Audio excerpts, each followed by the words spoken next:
with reference to their lives. We do know that within the Western world, men were emasculated. So as a woman, we actually became much more dominant within this part of the world. But again, this is something that is a connection to our past. It has always been there. The next aspect looks at resistance. There were just as many acts of resistance committed by women as there were men. And in fact, like I said earlier, Richardson stated that there was a higher propensity of these acts by women once ships had them on board. And this continued into the New World. In addition, there were also subtle ways in which women resisted slavery, some of which would have included trying to poison their owners, also with reference to killing cattle, and in most extreme cases, many women committed infanticide because they didn't want their children actually to endure the hardship of slavery. So the multiple roles were simultaneous. The roles are difficult to analyze and try to provide understanding to it because, of course, we were not there, but it provides us with a greater understanding of where we've come from and exactly where we want to go. So how does this all relate to what's happening today? The meaning of true womanhood portrayed by Black women as anything less than ideal. So who many Black women are has been defined by slavery. The fact that we were able to carry a child on our backs, produce just as much cotton or just as much as a man means that we were not normal. We were almost Spartan or Amazon, we were actually able to do so much more, and this was definitely different from the conventional role in which women were viewed by European men. The premise that what is efficient and profitable are therefore justified are being difficult to erase. The fact that it was legal to take persons from their homeland, bring them here, force them into labor, and also their offspring, it has been difficult to erase what is right and what is wrong, and that is subject to many different interpretations by many different people. And of course, oftentimes it is associated by racial identity and the collectiveness of what that means to us as a person of color or a counterpart. The independent culture that female slaves created, though influential, has really been appreciated in contemporary views on feminism, meaning simply that many women, Black women, view themselves as not ideal. I'm not happy with myself. But I think, again, that is because we don't really know about ourselves. We do not know that we come from a rich history where we had queen mothers, where we're actually able to influence what happened within our society. We actually had a voice. And voice in terms of women's causes is so essential because women had no voice. There was no voice. Whether you were a Black woman or whether you were a white woman, there was absolutely no voice. But of course, in modern discourse, we're actually trying to unearth. And instead of his story, we are trying to tell her story. And in order to tell her story, it is essential for us to go back to the past, to look at where we have come from, and to try to create that nexus and redefine ourselves and understanding that, yes, collectively, I am a part of this particular race. Collectively, we did endure slavery. Collectively, we did come from women who are actually able, within the confines of slavery, to create a life the best that they could under those conditions. They were actually able to produce just as much goods as their male counterparts. And by looking at that, hopefully we can redefine ourselves instead of, like I said, advocating for equal rights. Look at the fact that maybe, yes, we've always had these rights. We have always had them. So we can now embrace them and begin to move forward in terms of who we are as a people, in terms of who we are as a country. So with reference to my particular interest in this topic here, if you were to do any search on Google or Yahoo and type in Black female, you would get the angry Black female, more than 1 million searches on it. And it's not viewed from a positive light. So I do hope to conduct a longitudinal study where I can actually create a paradigm shift in terms of one where the empowerment of women who are able to be educated, because there are more women in this country educated at both the undergraduate and graduate level than men.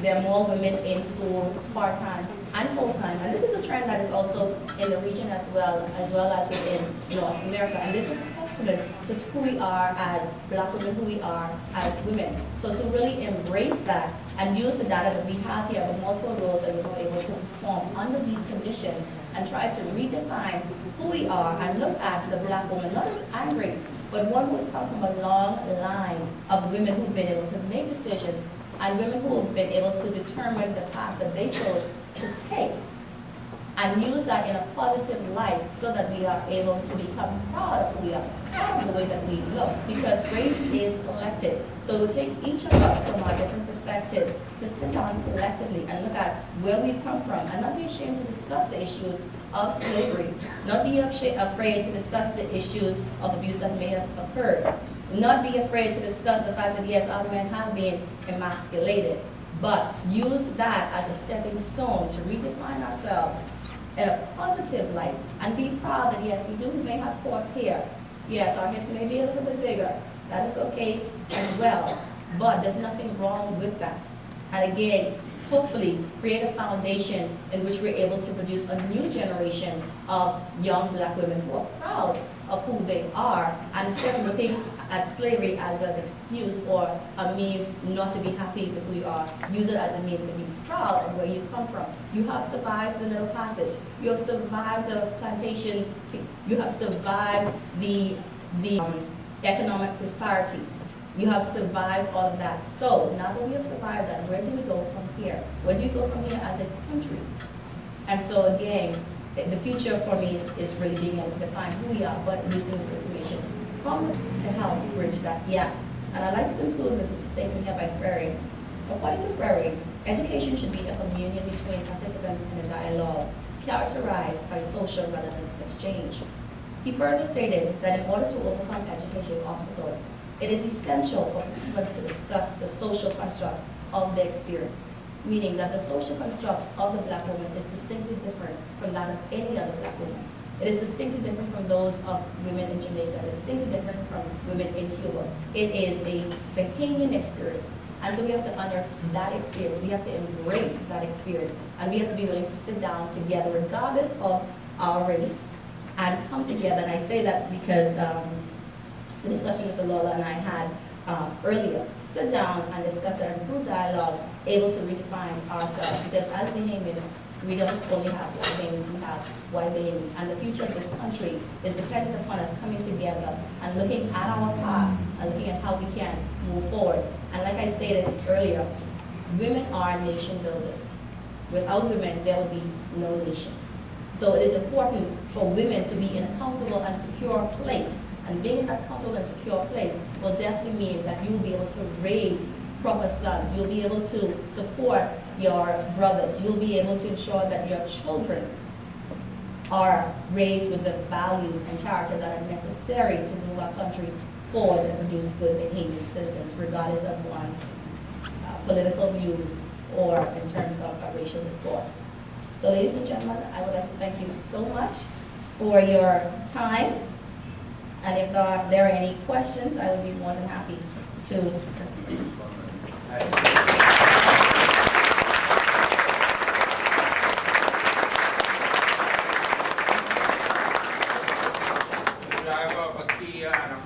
Across the street, you're blocking in the tenants from the other building. You can kind of move your car. The number is, one number is 208057, the other number is 172328. Thank you. Brown, I've got a big crowd. What a draw.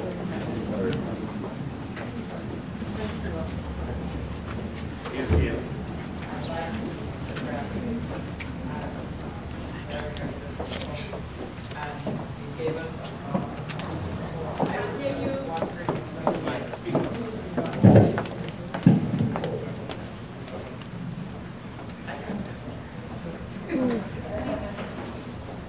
I was just wondering how you feel about the living slavery and job